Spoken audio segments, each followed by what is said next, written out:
Hey guys, welcome to my channel. My name is ReadingBear and I hope you are ready for some more stories. And today, we'll take a look at some new entitled people content. If you enjoyed my content, please don't forget to subscribe to my channel and post some bear emojis in the comment.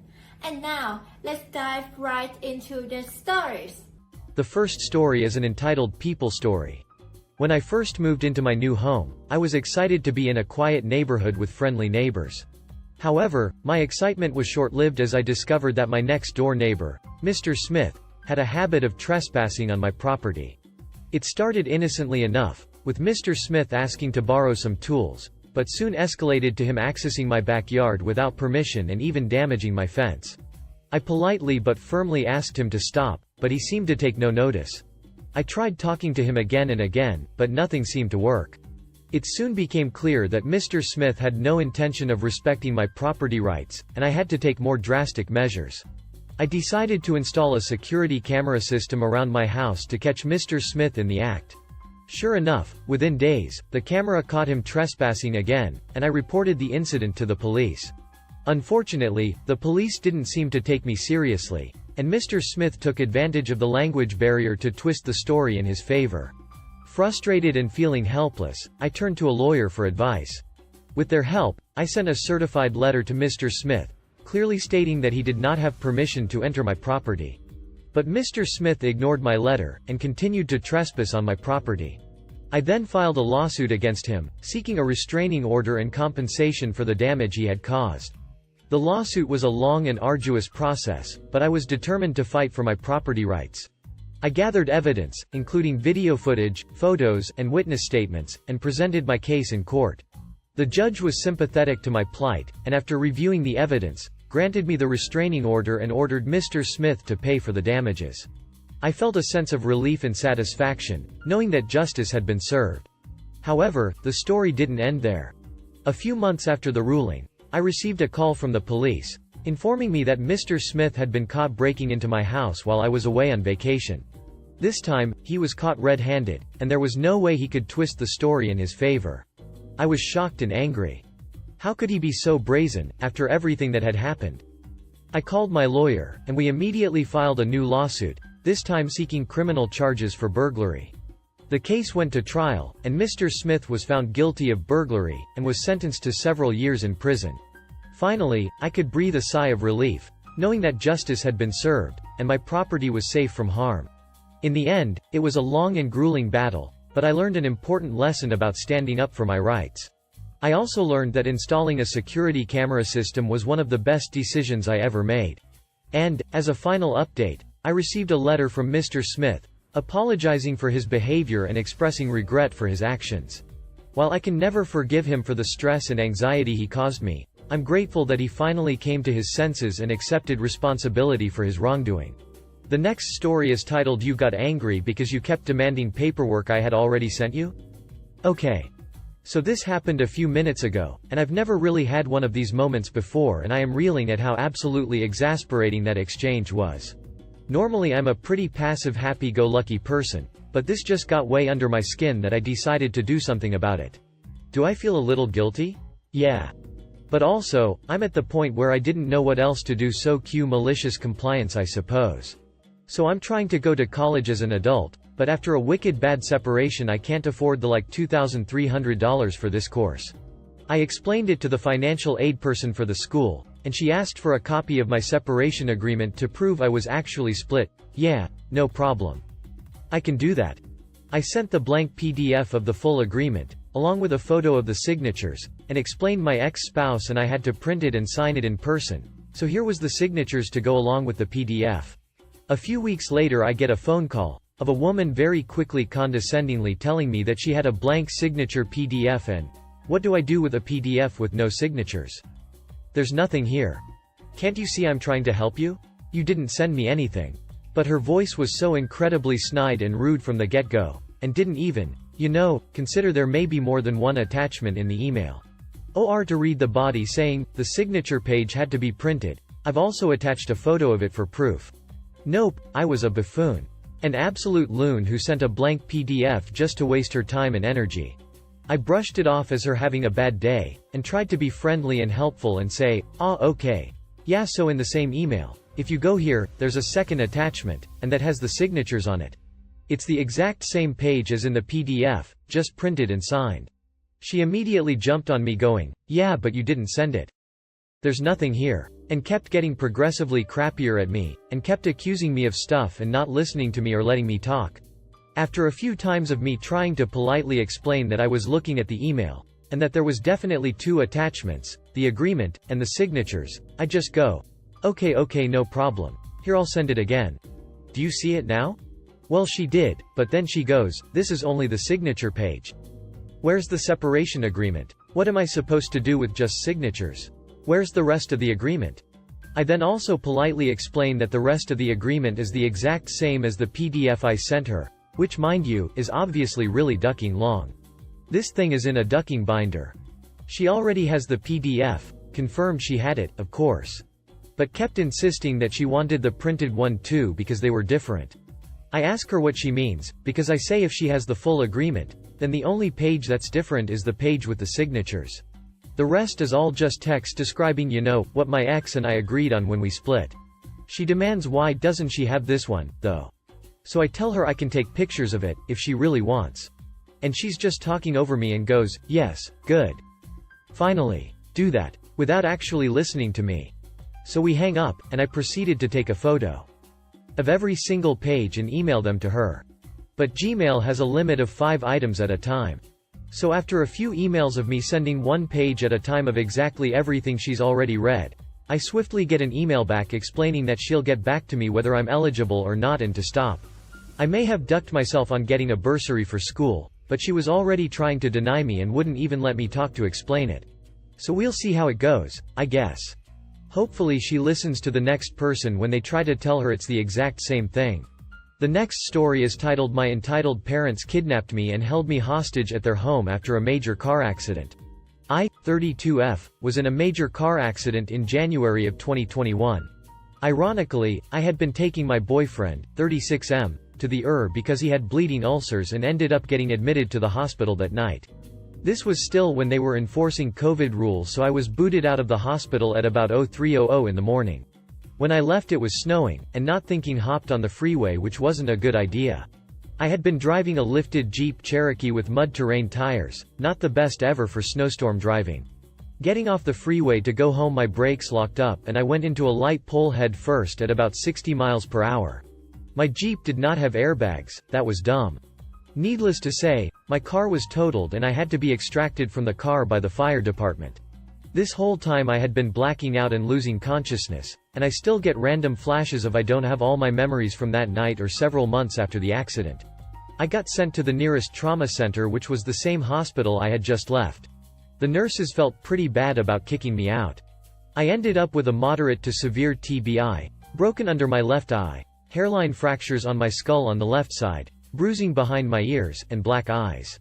I had also cut open the inside of my mouth, had multiple lacerations all over my face. I broke my driver's side window with my face, broke and bruised some ribs, had hairline fractures in my spine, broke my right wrist, my right knee and my left foot, which required 2 surgeries, and I still need approximately 3 more. Needless to say, I was not doing great. I had recently gotten divorced the previous year and think that my entitled parents decided that my accident was my boyfriend's fault.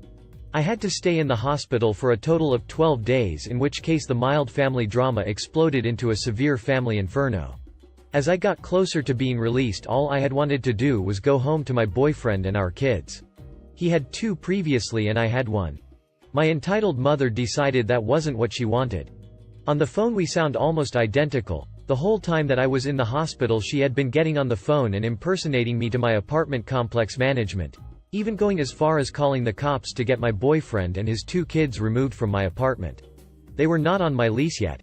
My M also forged my signature on hospital paperwork and made up a story about how my boyfriend was abusive to me, and got him banned from seeing me at the hospital. Again forging my signature and writing a letter stating I didn't want to see him. This whole time I was still suffering from the effects of my TBI and was delirious from the combination of pain medications and brain fog from my head injury. M even had the locks changed on my apartment without my consent. When I finally was released from the hospital, I was in a wheelchair because of my broken foot that had just had 2 plates and 10 screws surgically put in to hold it together, and an ankle to hip brace on my other leg from my knee being broken. I requested to go home to my apartment, but again M played it that I couldn't go home because I had a second-story apartment and couldn't take care of myself. So I got sent to stay at my parents' house, against my will, an hour away from home because M wanted to make sure that I wasn't going to let my boyfriend come back to my apartment. I spent almost a whole miserable month there. M refused to take me home even after I got crutches and was able to bear some weight. Initially, they refused to even go get my crutches from town because they didn't want me to have more mobility. Eventually, it got to the point where I had a friend come and pick me up from M's house so I could go home because they kept refusing to let me go. As I gained clarity in my mind and was taken off the intense pain medication, I was able to start rectifying the situations that M made a huge mess of in my life, but I'm still trying to recover in some areas. I didn't find out until much later when medical bills started coming in that M had called my boyfriend's health insurance company, impersonating me, and had me removed from his insurance. It took months of calling and badgering and footwork on my part to get the situation figured out and have the insurance pay for what they were supposed to pay for. It almost caused me to go bankrupt. At the same time, M signed me up for minimal health insurance coverage through the state that I had no idea I was enrolled in until I got a bill later stating that I back owed fees. Needless to say, I eventually completely cut both M and my father out of life after finding out how much they tried to control and how much they messed my life up. I ended up getting protection orders after they tried to break into my house, stalked me, and sent family and friends over to harass me. This whole incident was the straw that broke the camel's back. There was quite a bit of retaliation on their side that threw my life into a total tailspin ever since, but I'm sticking to my guns and not backing down. Update. Wow. I'm a little overwhelmed with how fast this post exploded yesterday. I was definitely not expecting that. I tried to keep up with as many comments and replies as possible, but I figured this might be an easier way to answer the questions that have been thrown at me. But first off, I definitely understand those who are skeptical about my post. It's more than a little bizarre, and I'm probably not the best at describing some of the situations. But I seriously appreciate all the great advice that has been given, and I'm looking at some of the other options listed in the comments as well as what I am already doing. I think the easiest part for me to clear up is the questions about the insurance and my M getting me off of the insurance I had with my boyfriend and putting me on the state insurance without my or my boyfriend's consent. As an adult, I can call in and cancel my coverage at any time, with or without the policyholder's knowledge. There doesn't need to be a major life change in order to be taken off of a policy, usually just to get new insurance coverage or add someone to insurance. All my M needed was the insurance information, and access to my information as well as his, which she did. She already had all of my personal information including my SS number, and my insurance information. This is how she signed me up for insurance coverage through the state as well. As some of you speculated, I'm sure it had something to do with the financial control she could exert over me as well as trying to totally get my boyfriend out of my life. But honestly, I will probably never get the real answers to that. The reason why I didn't get the hospital bills immediately is a pretty easy explanation. First off, my car insurance coverage included medical bill payments as well up to a certain amount of money. At first, going through the billing process, the hospital, orthopedics, anesthesiologists etc. had to send their bills through my car insurance first and then through my health insurance. I'm not 100% sure how that all works exactly, but I do know it was a mess and it took multiple tries to explain to all the doctors what was already paid out, who got what money, and the next insurance to the bill. As well as it took weeks for them and myself to realize that while I was in the hospital the insurance I went in with got cancelled mid-hospital stay. So bills got sent out to the insurance I had to my boyfriend, which was followed by confusion from the hospital, insurance companies, and myself trying to figure out when it got cut off, what was covered and what exactly happened. This takes time, it doesn't happen overnight. My M did tell me eventually what she had done with my insurance and how she changed it, but by that point, it was too late and I was scrambling to try and rectify the situation and get as much covered from my hospital stay as possible. Even doing that, I still owe nearly $50,000 in medical bills. For those who had questions about how I had gotten on his insurance in the first place when he started the job, he had the insurance from which we had qualified as domestic partners because of how long we had been living together and how long the relationship had lasted.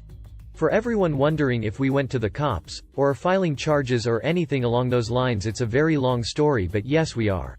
I have a very good lawyer, who actually represents myself and my boyfriend. It took me a while after I got home to my apartment to get to the point where I cut contact with M.